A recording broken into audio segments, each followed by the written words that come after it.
नमस्कार दोस्तों, मैं हम सूर्य। आप देख रहे हैं बॉलीवुड क्रेजी। से मुझे अभी व्हाट्सएप पर मेरे किसी दोस्त ने वाशु भगनानी का एक इंटरव्यू भेजा जो बॉलीवुड हंगामा की तरफ से किया गया है। उस इंटरव्यू में काफ़ी कुछ चीज़ें हैं जो बताने वाली है, सोचने वाली, समझने वाली है।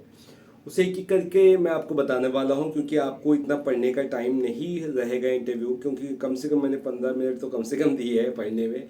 आपको 5 मिनट बताने की कोशिश करूँगा क्या क्या बात हुई। सबसे पहली सरप्राइज़ ये है कि बड़े मियाँ छोटे मियाँ टू आने के चांसेस ज़्यादा है। फिल्म के एंड में कुछ ट्विस्ट होगा जिससे आपको समझेगा कि बड़े मियाँ छोटे मियाँ टू आने वाली है। एक हल्का सा हिंट दिया, ऑफिशियल नहीं, लेकिन ऐसा है, चांसेस है। अब बात करते हैं फिल्म के बारे में। फिल्म को लेकर किस तरह से बनी फिल्म, क्या हुआ, क्योंकि ज़्यादातर वाशु भगनानी कॉमेडी जनर में विश्वास रखते हैं, लेकिन उन्होंने कहा कि क्योंकि कुली नंबर 1 उन्होंने बनाई और इसके अलावा उसका सेकंड पार्ट बनाया था, आपको याद होगा।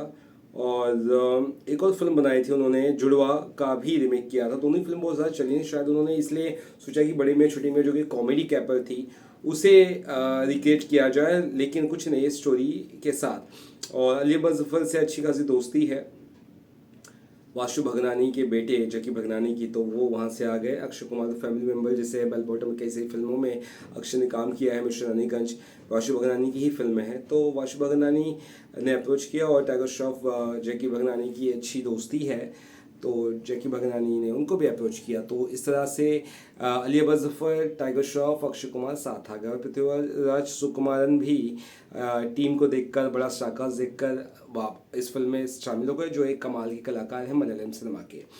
अब बात करते हैं फिल्म के कुछ अहम पहलुओं के बारे में, कि जिसे अक्षय कुमार और टाइगर श्रॉफ का कैरियर बहुत ज़्यादा सही चल नहीं रहा है, तो ऐसे में क्या वो डरे हुए हैं वाशु भगनानी? तो उन्होंने कहा बिल्कुल नहीं, मैं डरा हुआ नहीं हूँ।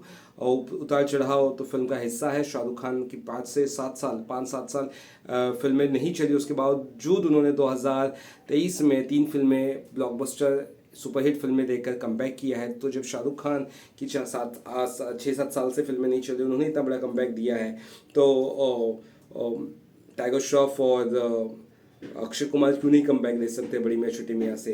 यानी कि एक वक्त होता है, एक मूड होता है, और उसके हिसाब से चलती है। हर फिल्म को ऑडियंस एक्सेप्ट नहीं करती है, लेकिन कुछ फिल्मों को एक्सेप्ट कर लेती है।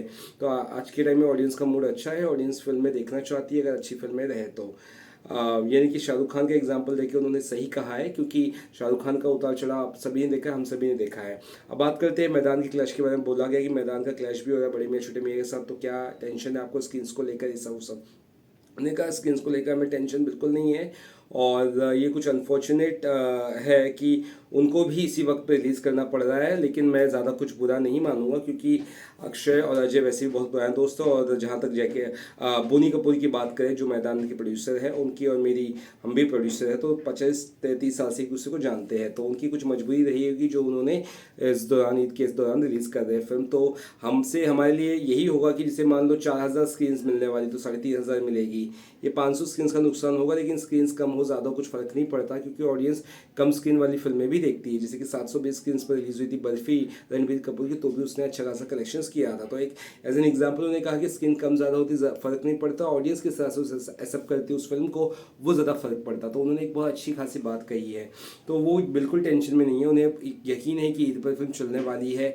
फिल्म को लेकर उन्होंने यही कहा, फिल्म स्कॉटलैंड, इसके अलावा यूके, इसके अलावा जॉर्डन और इंडिया में ऐसे कई सारी जगह पे शूट्स हुई है, तो उनको कोई टेंशन नहीं है। एक्शंस भरपूर है इस फिल्म में और पब्लिक को बहुत मज़ा आने वाला है फिल्म में। तो कहने का मतलब ये है कि किसी तरह का कोई टेंशन नहीं हो। बाय वन गेट वन जो आजकल ऑफर चल रहा है, एक फिल्म के टिकट लो तो दूसरा बंदा भी देख सकता है, एक टिकट लो इस पर एक और टिकट फ्री। तो बोले कि कुछ फ़र्क नहीं पड़ता है, ऐसे दुकान वाले भी चलाते हैं दुकान, एक पे एक टी शर्ट फ्री, एक पे एक पैंट फ्री, तो ऐसा कुछ फ़र्क नहीं पड़ता। At the end of the day अगर ऑडियंस देख रही है, सॉरी ऑडियंस जैसे पब्लिक खरीद रही है उसका टी शर्ट को, तो वैसे ही फिल्म में अगर टिकट लेकर एक पब्लिक जा रही है, उसकी जगह 2 पब्लिक जा रही है कि टिकट पे, चाहे 100 रुपये का ही टिकट हो, और ओवरऑल लाइफ टाइम कलेक्शंस अगर जो होता है 100 करोड़, तो कोई फर्क नहीं पड़ता है किस तरह से हो कलेक्शन, किस तरह से फर्क नहीं पड़ता, कलेक्शन होना चाहिए, ये ज़्यादा इंपॉर्टेंट है। तो कुल मिलाकर उन्होंने एक और नसीहत दी कि कई सारी फिल्में जो आ रही है, वो अगर अपनी फिल्म की टिकट प्राइस 100 रुपया रखे तो कई सारी फिल्मों के कलेक्शन बहुत अच्छे होंगे। तो ऐसी बहुत सारी चीज़ें उन्होंने इस इंटरव्यू के दौरान कही, जिसकी कुछ मोटी मोटी बात मैंने आपसे कह दी है। और फिल्म कम से कम ईद अगर 11 को हुई तो 11 अप्रैल को या फिर 12 अप्रैल को रिलीज़ हो सकती है फिल्म, यानी कि 10 अप्रैल एक मोटी मोटी तारीख रखी गई है, लेकिन जिस दिन ईद रहेगी उस दिन ही फिल्म रिलीज़ होगी। इस तरह की बातें सामने आ रही है। तो आप 11-12 अप्रैल तक फिल्म जा सकती है।